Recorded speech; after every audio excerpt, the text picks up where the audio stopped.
अस्सलाम वालेकुम है व्यूअर्स, मेरा नाम कलीम है। Welcome to Management Tube. और आज का जो हमारा डिस्कशन टॉपिक है वो ये है कि गूगल एडसेंस में आज हम टेक्स्ट इन्फॉर्मेशन ऐड करना जो है ना सीखेंगे।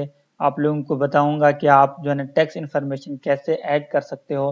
तो ज़ाहिर बात है ये टेक्स्ट इन्फॉर्मेशन आप तभी ऐड कर सकोगे जब गूगल जो है ना जो आपको पासवर्ड या पिन आप गूगल की तरफ से जो भेजा जाता है, जब आप वो एंटर करते हैं तो नेक्स्ट जो हमारे पास स्टेप होता है वो टेक्स्ट इन्फॉर्मेशन ऐड करना होता है। तो यहाँ आप देख सकते हैं कि मैं अकाउंट लॉगिन कर चुका हूँ और होम पे भी क्लिक कर रहा हूँ। तो यहाँ हमारे पास मैनेज टेक्स्ट इन्फॉर्मेशन का जो ऑप्शन है इस पर हम क्लिक करेंगे। इस पर क्लिक करने के बाद नेक्स्ट जो है ना हमारे पास मैनेज टेक्स्ट इन्फॉर्मेशन में यहाँ हमारे पास है ऐड टेक्स्ट इन्फॉर्मेशन, क्योंकि ऑलरेडी मैंने कोई फॉर्म ऐड नहीं किया हुआ तो इस वजह से जो है ना मैं यहाँ ऐड टेक्स्ट इन्फॉर्मेशन पे क्लिक करूंगा। ऐड टेक्स्ट इन्फॉर्मेशन पे क्लिक करने के बाद जो आपकी आईडी है आप उसका जो है ना पासवर्ड इंटर करेंगे। जो भी आपका यूट्यूब का चैनल है या जो भी है आप वो इंटर करेंगे पासवर्ड। पासवर्ड इंटर करने के बाद जो इंटरफेस हमें दिखाई देगी जनाब वो हम आपको दिखाएंगे। यहाँ हमारे पास दो ही ऑप्शन है। यूनाइटेड स्टेट टैक्स इन्फॉर्मेशन में मुझसे पूछा जा रहा है what type of account is Kaleem Saifullah, क्योंकि मेरा जो एडसेंस का अकाउंट है वो मेरे अपने ही नाम पे है। तो वो मुझसे पूछ रहा है कि आप इंडिविजुअल हैं या नॉन इंडिविजुअल इंटाइटी हैं। तो इसमें डिफरेंस समझने की कोशिश करें। इंडिविजुअल वो होता है जो पर्सनली कोई काम कर रहा है, जिसका बिजनेस रजिस्टर्ड भी हो सकता है और नॉन रजिस्टर्ड भी हो सकता है। लेकिन इन केस मतलब अगर आप पर्सनली काम कर रहे हैं, अगर आपका कोई पार्टनर नहीं है तो आप इंडिविजुअल ही सिलेक्ट करेंगे। और अगर आपका बिजनेस रजिस्टर्ड है और अगर आपके जो पार्टनर हैं वो दो हैं या दो से ज्यादा हैं तो उस केस में आप नॉन इंडिविजुअल इंटाइटी सेलेक्ट करेंगे। तो मैं इंडिविजुअल हूं तो पर्सनली काम कर रहा हूं तो मैं इंडिविजुअली सिलेक्ट कर रहा हूं। अगर आपका कोई मीडिया चैनल है या इसके अलावा अगर आप दो या दो से ज्यादा दोस्त मिलकर काम कर रहे हैं और अगर आपका बिजनेस रजिस्टर्ड है, चाहे आपका कोई यूट्यूब पे टीवी चैनल है या इसके अलावा आपकी कोई वेबसाइट है जो कि पार्टनर दो या दो से ज्यादा हैं, तो फिर उस सूरत में आप नॉन इंडिविजुअल इंटाइटी सेलेक्ट करेंगे। तो यहाँ मैं क्योंकि इंडिविजुअल हूँ तो इंडिविजुअल पे क्लिक करने के बाद मैंने नेक्स्ट पे क्लिक किया। तो नेक्स्ट मुझसे पूछा जा रहा है are you a citizen or resident of United State. तो मैं तो सिटीजन नहीं हूँ तो मैं यहाँ नो पे सिलेक्ट करूंगा। तो नेक्स्ट पे क्लिक करने के बाद नेक्स्ट जो हमारे पास है दो ही फॉर्म है, W8BEN और W8ECI। तो W8BEN जो फर्स्ट फॉर्म है इस पे क्या लिखा हुआ है समझने की कोशिश करें। This form is most commonly used by non US individuals and would also be used to claim tax duty benefits. तो मतलब ये नॉन यूएस इंडिविजुअल्स के लिए है। और नेक्स्ट हमारे पास है this form is mostly used by a non US business entity और individual that earn income related to its US trade और बिजनेस एंड फाइल का यूएस इनकम टैक्स रिटर्न। तो नेक्स्ट वो भी नॉन इंडिविजुअल के लिए है, लेकिन वो उनके लिए है जो यूएस में कोई बिजनेस कर रहे हैं या कुछ ऐसा कर रहे हैं या कोई ट्रेड कर रहे हैं जिन्हें जो है ना यूएस से जो है ना जिनकी आमदनी हो और उसके अलावा जो है ना वो टैक्स इनकम टैक्स जो है ना वो भी यूनाइटेड स्टेट्स में फाइल करते हो। तो हमारा तो यूनाइटेड स्टेट में इनकम टैक्स रिटर्न फाइलिंग का तो कोई सीन नहीं है, तो इस वजह से मैं यहाँ इंडिविजुअल भी हूँ तो मैं यहाँ W8BEN करूंगा। तो अगर आप यूनाइटेड स्टेट में अगर आपको कोई बिजनेस रजिस्टर्ड है या आप कोई ट्रेड कर रहे हैं यूनाइटेड स्टेट्स में तो उसके लिए ये जरूरी होता है कि जो है ना आप जो है ना यूएस जो IRS है, जैसे पाकिस्तान में federal board of revenue FBR है, सेम इसी तरह अमेरिका में है IRS जिसको कहते हैं इंटरनल रेवेन्यू सर्विस। तो कोई ट्रेड वगैरह या बिजनेस करने के लिए आपके लिए जरूरी होता है आप अमेरिका में IRS इंटरनल रेवेन्यू सर्विस से रजिस्ट्रेशन लें। तो अगर आपका IRS से रजिस्ट्रेशन है अमेरिका में इंटरनल रेवेन्यू सर्विस से तो फिर आप सेकंड ऑप्शन पे क्लिक करेंगे। तो मेरा तो रजिस्ट्रेशन नहीं है ना, तो मेरा कोई बिजनेस है अमेरिका में, तो मैं यहाँ स्टार्ट W8BEN फॉर्म करूंगा। तो आप लोगों को भी यही करना है। तो इस पे क्लिक करने के बाद नेक्स्ट इंटरफेस जो है ना हमें दिखाई देगी, वो भी आप लोगों को दिखाऊंगा। थोड़ा सा लोड होने दें। जी अभी आप देख सकते हैं कि उस पर क्लिक करने के बाद नेक्स्ट हमारे पास है टैक्स आइडेंटिटी। यहाँ जो भी आपका नाम है जिस पे जो है ना गूगल एडसेंस अकाउंट है आपका जिस नाम पे, तो वहाँ यहाँ यहाँ जो है ना नेम ऑफ इंडिविजुअल में आप जो है ना नेम के स्पेलिंग वगैरह चेक करेंगे, जो कि मेरा नाम कलीम सैफुल्ला ही है, जो कि स्पेलिंग है वो बिल्कुल ठीक है। उसके बाद नेक्स्ट है हमारे पास DBA doing business as name और डिस रिगार्डेड इंटाइटी। जैसा कि पहले मैं आप लोगों को बता चुका हूँ, अगर आपका कोई बिजनेस है, अगर आपका कोई पार्टनर है, तो फिर आपका बिजनेस नेम भी लाजमी होगा और उसका रजिस्ट्रेशन होना भी लाजमी है। और इसके अलावा भी अगर आप बिजनेस नेम यहाँ इंटर करना चाहते हैं, जैसा कि मेरा यूट्यूब चैनल का जो नाम है वो मैनेजमेंट ट्यूब है, तो मैं यहाँ मैनेजमेंट ट्यूब इंटर कर सकता हूँ। ओके, लेकिन अगर आप करना चाहें तो आप भी कर सकते हैं, लेकिन ये जो हमारे पास है ये ऑप्शनल है। अगर आप करना चाहें तो आप कर भी सकते हैं, अगर नहीं करना चाहें तो नहीं भी कर सकते हैं। तो नेक्स्ट हमारे पास है कि जहाँ से आपका ताल्लुक है, जो भी कंट्री है, यहाँ हम पाकिस्तान सेलेक्ट करेंगे। अगर आप इंडिया से हैं तो आप इंडिया सेलेक्ट कीजिएगा। नेक्स्ट हमारे पास आता है फॉरेन TIN। तो बेसिकली हमारे पास फॉरेन TIN जो होता है, ये बेसिकली जो है ना, फॉरेन TIN जो हमारे पास होता है ये फॉरेन टैक्स आइडेंटिफिकेशन नंबर होता है। और हमारे पास नेक्स्ट हमारे पास है USITIN RSSN। तो आप लोगों को पता होना चाहिए कि USITIN जो हमारे पास है, यह इसका मतलब है United states individual tax payer identification number. और हमारे पास जो SSN होता है, ये सोशल सिक्योरिटी नंबर होता है। SSN जो है ना सिर्फ अमेरिकन सिटीजन को जो है ना जारी होता है, जो कि अगर अमेरिकन सिटीजन नहीं है आप, तो फिर आपको SSN नंबर नहीं दिया जाता। लेकिन USITIN नंबर जो है ना वो ज़रूरी नहीं होता कि जो है ना वो यूनाइटेड स्टेट्स के ही सिटीजन्स को मिले। लेकिन कुछ ऐसे इंडिविजुअल्स होते हैं जो बिजनेस वगैरह करते हैं, तो नॉन US भी हो सकते हैं और US के सिटीजन भी हो सकते हैं, तो उनको ITIN नंबर जारी हो सकता है। लेकिन SSN जो है ना सिर्फ यूनाइटेड स्टेट्स के जो है ना सिटीजन को ही जारी होता है, जो कि 9 डिजिट्स का होता है। लेकिन क्योंकि मेरा ताल्लुक पाकिस्तान से है, तो यहाँ फॉरेन TIN नंबर में आपके पास दो ही ऑप्शन है। यहाँ अगर आप अपना CNIC नंबर इंटर करना चाहें तो आप CNIC नंबर भी इंटर कर सकते हैं, और इसके अलावा अगर आपका NTN नंबर बना हुआ है तो यहाँ आप अपना NTN नंबर भी इंटर कर सकते हैं।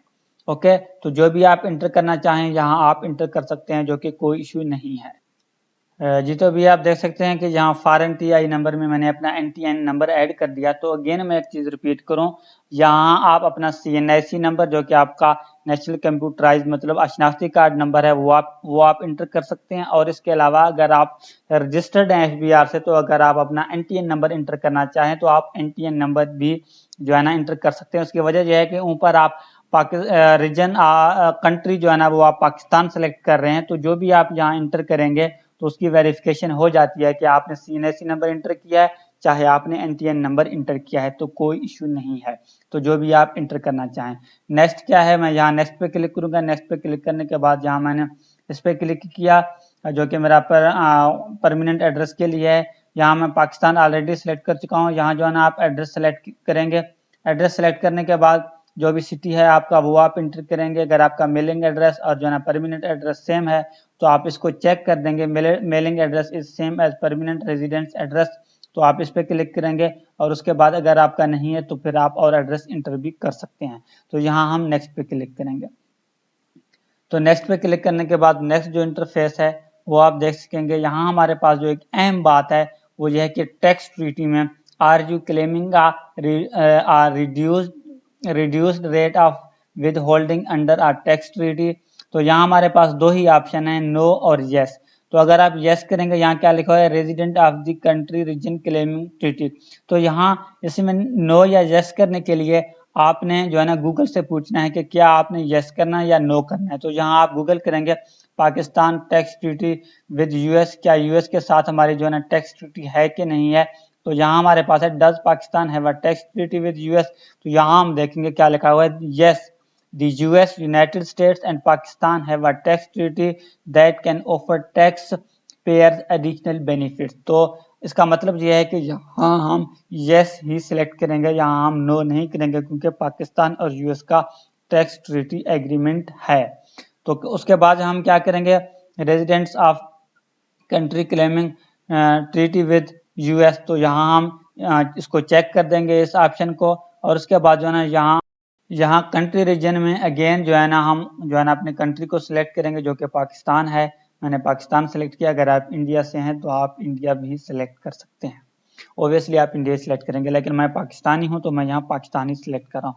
तो नेक्स्ट हमारे पास ऑप्शन हमारे भाई तीन ऑप्शन है, जो कि हम तीनों को चेक कर देंगे। इस पर क्लिक करने के बाद जो नेक्स्ट हमारे पास है आर्टिकल 3 एंड पैराग्राफ 2, जो कि आप लोगों को के लिए इनको समझना तो मुश्किल होगा, लेकिन क्योंकि मेरा टैक्स से मैं उसको थोड़ा बहुत समझता हूँ तो मुझे तो इन चीज़ों का पता है, लेकिन यहाँ मैं समझा नहीं पाऊंगा।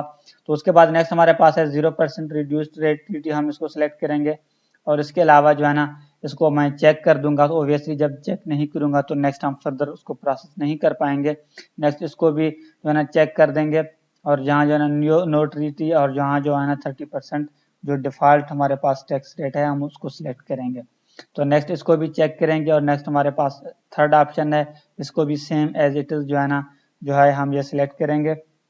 और उसके बाद जो है ना इसको भी चेक करेंगे। इसको चेक करने के बाद मेरे भाई नेक्स्ट का ऑप्शन है, इस पर हम क्लिक करेंगे।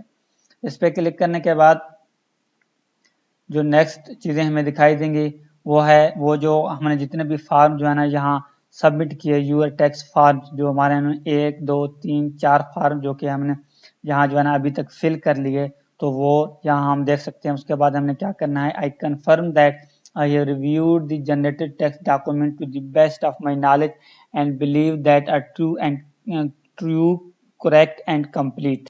तो वो कह रहे हैं कि आप इसको कंफर्म करें, जितने भी फार्म आपने फिल किए तो आपने इनको अगेन रीड करके चेक किया है, तो आप फॉर योर इन्फॉर्मेशन आप इस पर क्लिक करके आप उसको न्यू टैब में ओपन करके आप ये फार्म चेक भी कर सकते हो कि आपने इनको कैसे फिल किया।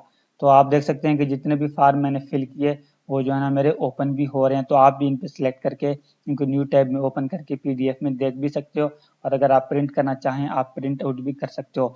तो यहाँ मैं इस पर कंफर्म करूंगा कि जी हाँ मैंने ये सारी चीज़ें रीड कर ली हैं और जो है ना सब कुछ ठीक है। तो यहाँ मैं नेक्स्ट का जो ऑप्शन है मैं इस पर क्लिक करूंगा। तो इसके बाद हमारे पास आता है फुल लीगल नेम। भाई आपका जो फुल लीगल नेम है वो यहाँ आपने एंटर करना है, या आप अपने आपका जो पासपोर्ट है या आपके ID कार्ड पे आपका जो भी नाम लिखा हुआ है आप सेम वही नाम यहाँ एंटर करेंगे जो भी आपके नेम के स्पेलिंग्स हैं। तो इसके बाद जो है ना नेक्स्ट हमारे पास है are you the person listed in the signature section. तो यहाँ सिग्नेचर सेक्शन में लिस्टेड और नॉन लिस्टेड का फर्क क्या होता है। तो बेसिकली ये है कि आप मैं कलीम ही हूँ तो मैं ये फॉर्म खुद फिल कर रहा हूँ, तो मैं यहाँ यस पे क्लिक करूंगा। अगर मैं किसी और के बिहाफ में ये काम कर रहा होता तो फिर मैं नो पे क्लिक करता। ओके, तो यहाँ मैंने यस कर दिया, तो यहाँ फिर नेक्स्ट का ऑप्शन जो है मैं इस पे क्लिक करूंगा। तो नेक्स्ट हमारे पास जो ऑप्शन है मेरे भाई, नेक्स्ट जो हमारे पास ऑप्शन है वो है activities and services performed in the US। तो इसका बेसिकली ये मतलब होता है कि क्या आप US में कोई काम कर रहे हैं या कोई सर्विसेज प्रोवाइड कर रहे हैं विद इन द US या नहीं। हैज द इंडिविजुअल और entity identified in the tax identity section performed any activities and services for Google with in US। क्या आपने जिस पर्सन का या जिस शख्स का या जिस एंटिटी का नाम जो है ना इसमें इंटर किया जिसके लिए आप ये फॉर्म फिल कर रहे हैं, क्या वो विद इन US गूगल के लिए कोई काम कर रहा है, कोई एक्टिविटी कर रहा है या नहीं। तो मेरे वाले केस में तो कोई नहीं है, तो यहाँ मैं नो पे सिलेक्ट करूंगा, और नो के बाद हम इसको चेक कर देंगे। जब तक इसको चेक नहीं करेंगे तो फर्दर हम इसको प्रोसेस नहीं कर पाएंगे। तो नेक्स्ट हमारे पास है change the status change affidavit. तो यहाँ हमारे पास ऑप्शन है कि आप ये जो फॉर्म फिल कर रहे हैं क्या आप किसी ऐसे प्रोफाइल के लिए फिल कर रहे हैं आपने इसके लिए पहले जो है ना कोई फॉर्म फिल नहीं की और आपने इसके थ्रू कोई भी पेमेंट रिसीव नहीं की। नेक्स्ट हमारे पास ऑप्शन है कि आप फॉर्म को रिवाइज कर रहे हैं या इससे पहले भी आप जो है ना मुतलका बिजनेस या मुतलका इंडिविजुअल्स के हवाले से पहले कोई फॉर्म सबमिट कर चुके हैं, या आपने इसके थ्रू पहले आपने कोई पेमेंट्स जो है ना रिसीव की हैं। मतलब आपने डेटे को रिवाइज तो नहीं कर रहे, तो और आपने पहले से कोई पेमेंट रिसीव तो नहीं की। अगर आपने पहले से कोई पेमेंट रिसीव किया है या आप अपने डेटे को जो आप डेटा एंटर कर रहे हैं आप इसको रिवाइज कर रहे हैं, दूसरी या तीसरी मरतबा सबमिट कर रहे हैं, तो उस केस में आप सेकंड ऑप्शन पर क्लिक करेंगे।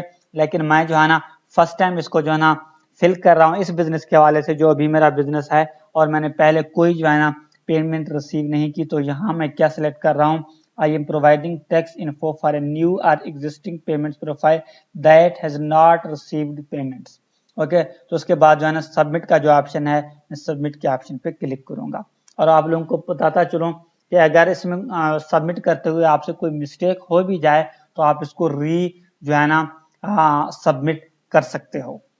ओके, तो नेक्स्ट हमारे पास क्या आ रहा है, मैनेज टैक्स इन्फॉर्मेशन। जो भी इन्फॉर्मेशन हमने सबमिट की है वो आप यहाँ देख सकते हैं कि स्टेटस हमारे पास अप्रूव्ड आ रहा है, जो कि हमने फॉर्म W8BN जो कि इंडिविजुअल्स के लिए है, जो कि ऑलरेडी मैं आप लोगों को बता चुका हूँ। उसके लिए हमने ये इंफॉर्मेशन जो है ना की है। उसके बाद मेरे मोबाइल पे भी गूगल पेमेंट्स मतलब गूगल एडसेंस की तरफ से ईमेल आ गई है कि your tax information has been approved. और यहाँ जो है ना, और मैंने जैसे आपको कहा था कि अगर आपने इसमें कोई मिस्टेक की है, कोई गलती की है, या आप समझते हैं कि आपने इसमें कुछ तब्दील करने की ज़रूरत है, तो यहाँ सबमिट न्यू फॉर्म पे क्लिक करके आप बगैर किसी मिस्टेक के इसको दोबारा भी सबमिट कर सकते हो एनी टाइम जब आप चाहें। ओके, तो आप लोगों को पता होना चाहिए federal board of revenue, FBR, SCCP, Pakistan engineering council, business और यूट्यूब के हवाले से मैं काफ़ी इंफॉर्मेटिव वीडियोस अपलोड करता होता हूं, जो कि आप मेरे इसी यूट्यूब चैनल पर प्लेलिस्ट में जाके मुतलका प्लेलिस्ट को विजिट करके आप जो है ना एक्सेस कर सकते हो। अगर आपने मेरा चैनल अभी तक सब्सक्राइब नहीं किया तो काइंडली सब्सक्राइब करें। और देखें यहाँ certificate of non US activities, तो यहाँ मैंने इसको ओपन किया। यहाँ जो मैं ओपन करूंगा एक सर्टिफिकेट, यहाँ क्या लिखा हुआ है, certificate of no US activities, I certified that the service provided to Google और its affiliates will be performed solely outside the US and that any labor or capital including facilities or other tool used to provide such service will be physically located outside the US। मतलब आप जो भी काम कर रहे हैं, जो भी बिजनेस कर रहे हैं, वो सब आउट ऑफ यूएस है। मतलब यूएस, विद इन यूएस आप कोई एक्टिविटी नहीं कर रहे, जो कि गूगल की तरफ से एक जो है ना सर्टिफिकेट है। मुझे दीजिए इजाजत। अगर आपको मेरी वीडियो अच्छी लगी तो काइंडली सब्सक्राइब करें, लाइक करें, कमेंट करें और अपने दोस्तों के साथ शेयर करें। मुझे दीजिए इजाजत। नेक्स्ट मिलेंगे किसी अच्छी वीडियो के साथ। अल्लाह ने के बाद।